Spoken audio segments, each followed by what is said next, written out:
My name is Rodrigo Genoveze. I'm originally Brazilian, lived a couple of years here in the United States and back in working in Latin America for the last 10 years right now. And it's a great place to be for the moment.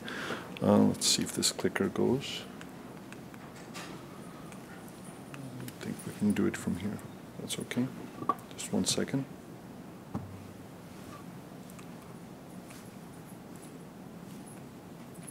Yeah.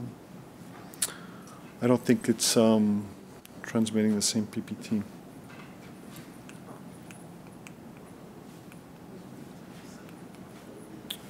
Sorry, I don't think it's showing the same slides here. Just bear with us 1 second.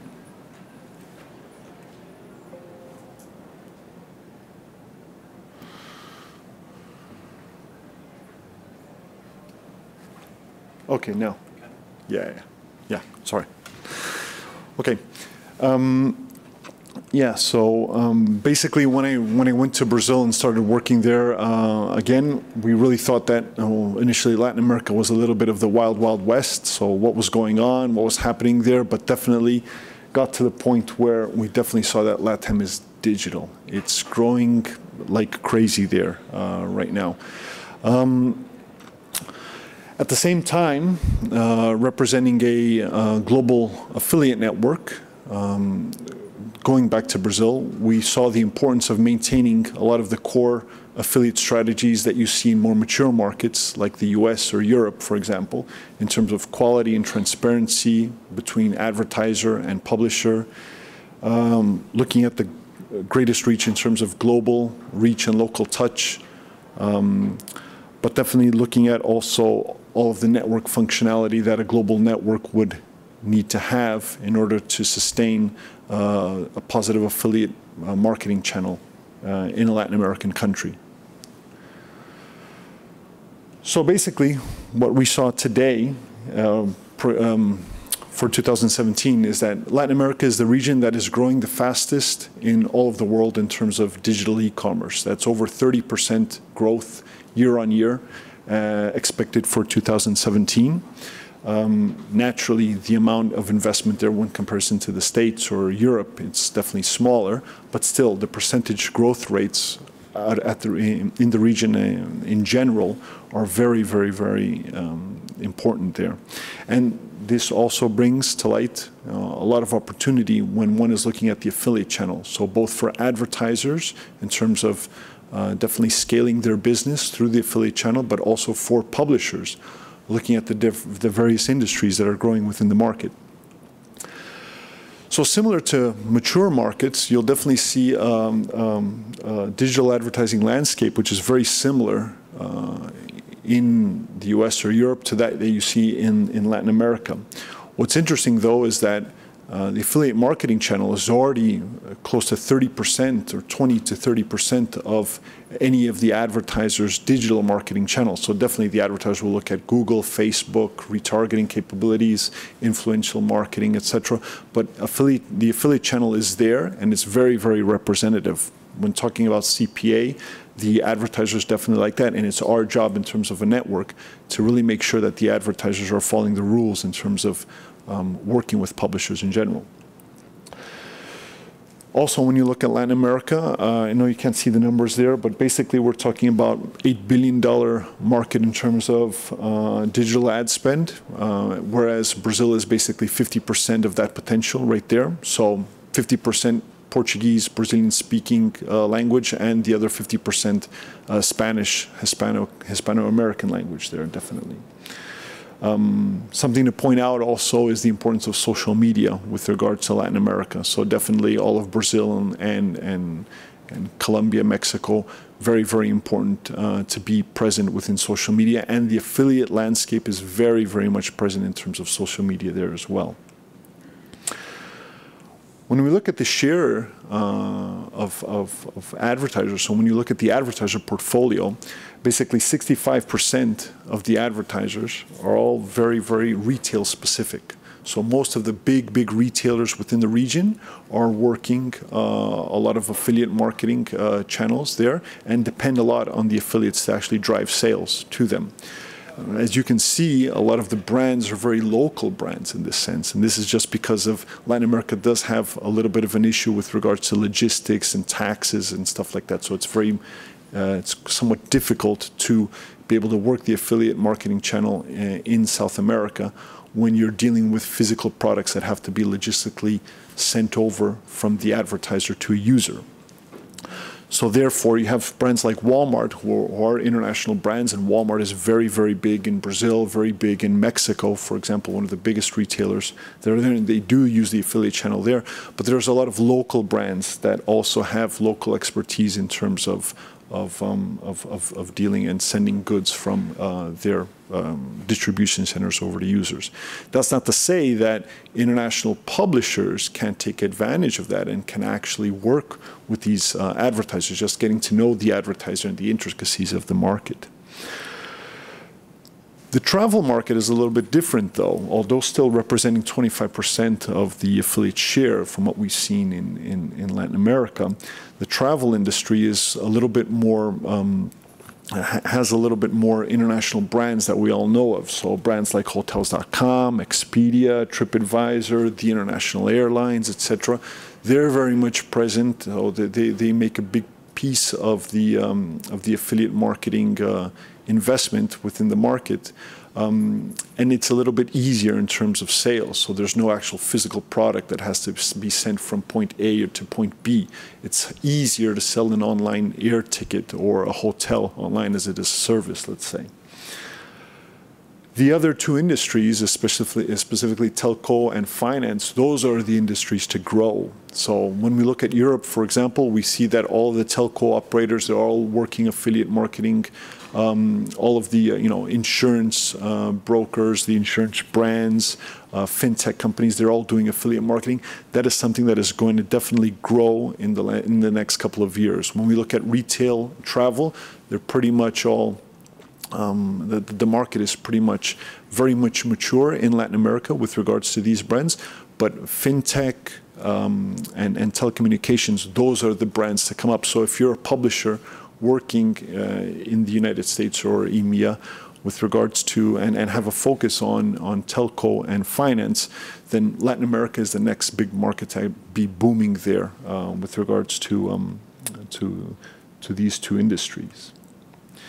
Now, a couple of industries that did pop up in 2016, 2017 that we've seen grow is, you look at the base 80% electronic, travel, and fashion, let's say, but the telco operators are starting to do some business within Latin America. Education for sure, but then some interesting ones, food, beer, and pet industry have been growing a lot. So it's incredible when we look at the Brazilian market, and we can say that, through advertisers like Ambev, for example, we're able to sell beer at a CPA. So people actually go on the site, will buy a six-pack, and have that six-pack delivered to their home at a game, for example. The local breweries, they just use all of the logistics in terms of sending beers over to supermarkets, and use that logistics to actually send the beer over to the actual person's home, let's say. So some interesting insights there on these new industries that are popping up. But then who are the actual publishers that are doing business in Latin America as well? So obviously when you look at web portals and also segmented websites, most of these sites, because they're very content-driven, let's say, are local sites, let's say, in this sense. So there's local people on the grounds creating content for these sites and monetizing this content there. However, there's a lot of opportunity when we look at email marketing and databases, for example. So through third-party databases, how you can actually advertise and monetize those third-party databases through advertisers who are looking for new users to sign up to a product, or new users to actually buy a specific product, let's say. Cashback has been growing tremendously in the Brazilian market. So the #1 cashback site is a local site called Melius, but you have several different cashback sites that work at a pan-Latam level, like Lioness, BRuby, for example. We're doing tremendous amount of business there in terms of actually giving the cash back to the user, and it is something that's really catching on. The users really like to sign up to these sites and have their commissions split between the networks of publishers and themselves. Same thing as loyalty and benefits sites, for example, where you can sign up to the different loyalty sites and get points instead of cashback in that sense. And this is, for the advertiser, this is very interesting as well, because this definitely brings up new users for them. Coupon sites. This is something that's been very easy to translate and to actually mirror in different markets. So sites like Retail Me Not, for example, very present in the United States. They're growing through mirrored sites like Cuponomia, for example, in Brazil. And this has been, very interesting. So advertisers, although Latin Americans haven't been used to on Sundays cutting up the coupons in the local newspapers, today Latin Americans love to get the best deal that they can. So they'll search the web and they make sure that they're actually getting the best coupon that they can and using that coupon to get the best price for a specific product that they want to buy. So this is definitely a segment that's growing very much. And as I said before, social media is definitely, I think, the biggest difference in terms of types of publishers that we work with that have actually been very important in Latin America. Latin Americans are the ones that spend the most time connected to social media, Facebook, etc. So they're very much prone in terms of finding the best deals through social media as well. In this case, we have a lot of publishers that are really trying to find either the best deals price-wise, or trying to definitely hook up content, let's say through social media, monetizing their content through social media with the advertisers that are doing CPA business, for sure. One interesting aspect of affiliate marketing has been all of the different retargeting, conversion boosting tools that we've been seeing in Latin America. Thank you. So definitely, although there's a big gap in terms of market maturity from Latin America to Europe and to the US, technology has been helping us to bridge that gap.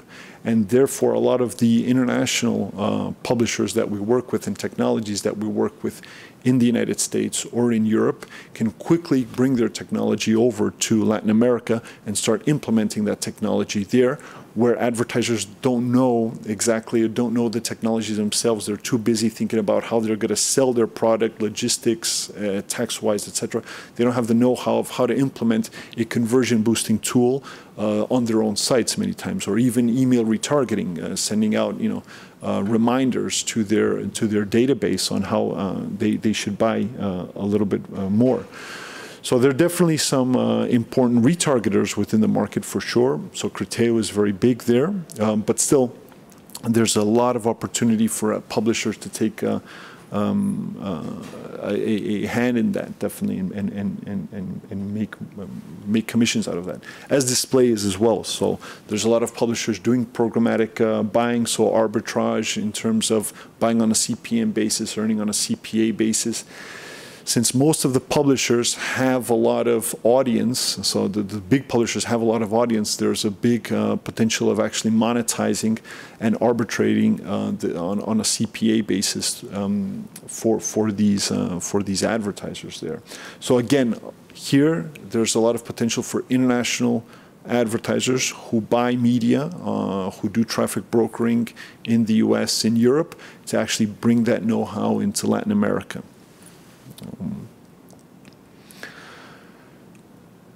So how do we see a little bit of the future of the affiliate channel? The same way that we do in Latin America in this sense, but basically, we always need that human touch at the end of the day, so it's not as automatic as programmatic advertising. We look at data intelligence, so we're able to share a lot of data intelligence with the advertiser, with the publisher, to see how one can monetize a little bit better. Internationalization aspect for us has been key. So Brazil is one of the biggest markets in terms of affiliate marketing for our group right now. But we have to make sure, as I said before, that we're taking the same know-how, the same KPIs that we have in mature markets over to the Brazilian market as well. We want to keep consistency there. So we make sure that the advertisers are working in a similar sense as they work in Europe and the US, and the publishers as well. And absolutely having the same robust tracking that we have within Europe and the US over to Latin America is key. A lot of the advertisers that we work with are global advertisers, so they also look at the same kind of service levels that we'll have in Europe and in the US, and they expect that in Latin America. The same thing from the publishers as well. So we look a lot. So when we look at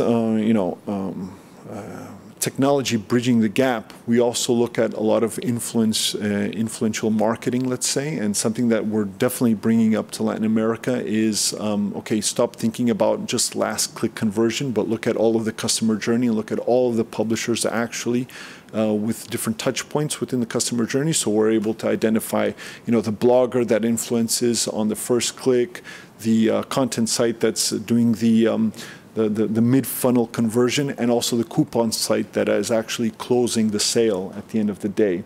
And we definitely try to show that added value over to the advertiser in this sense. And there's a lot of advertisers that are already paying multi-attribution models, so not just the last click, but also looking at upper funnel conversions and paying that out to the publishers themselves. This has been key to us in terms of also convincing a lot of the publishers to switch from their regular CPM activity over to a CPA activity. When we started, none of the publishers in Latin America really wanted to do CPA. They said, we're not going to earn anything in this sense.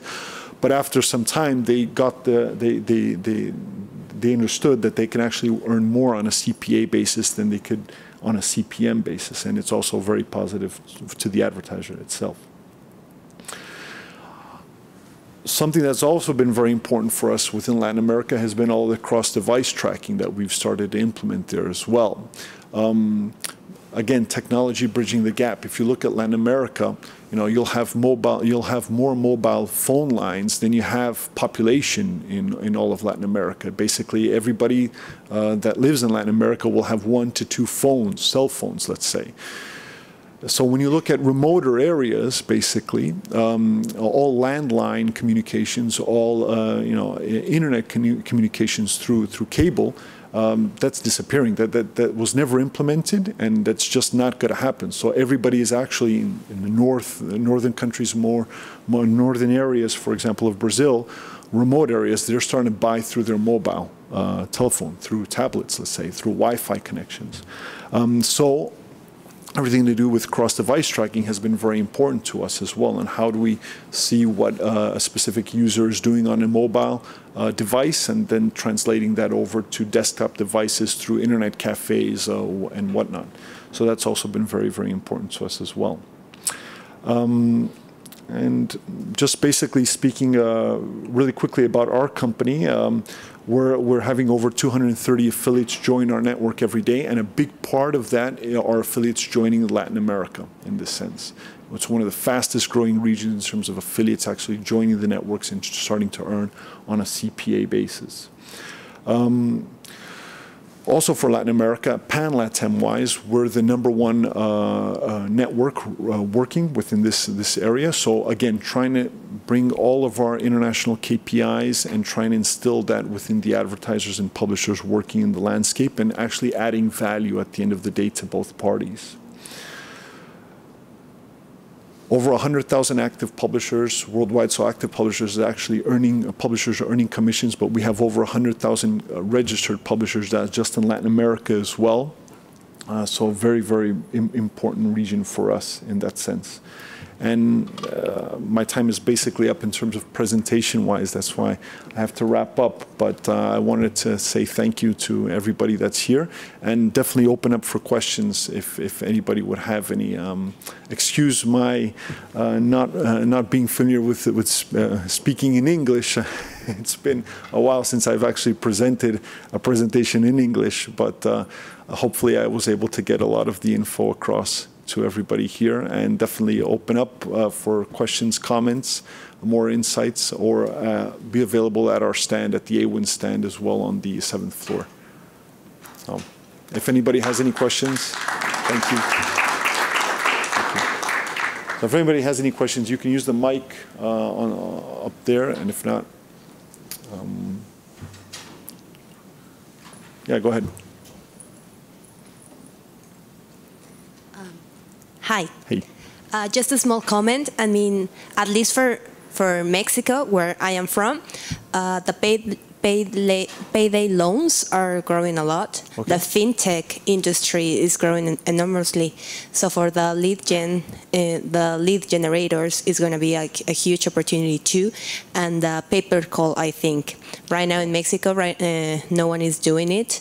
So I think it's going to be massive when these companies arrive to Mexico. And yeah. That's all.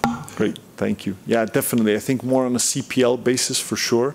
There's a lot of potential in fintech, and I think that's the way it's going to go, right? Initially on a CPL basis, until you can actually finalize most of your finance operations completely online. But yeah, thanks very much. Cool. Well, I think that about wraps it up. Thanks very much once again, and look forward to seeing you guys. Thank you.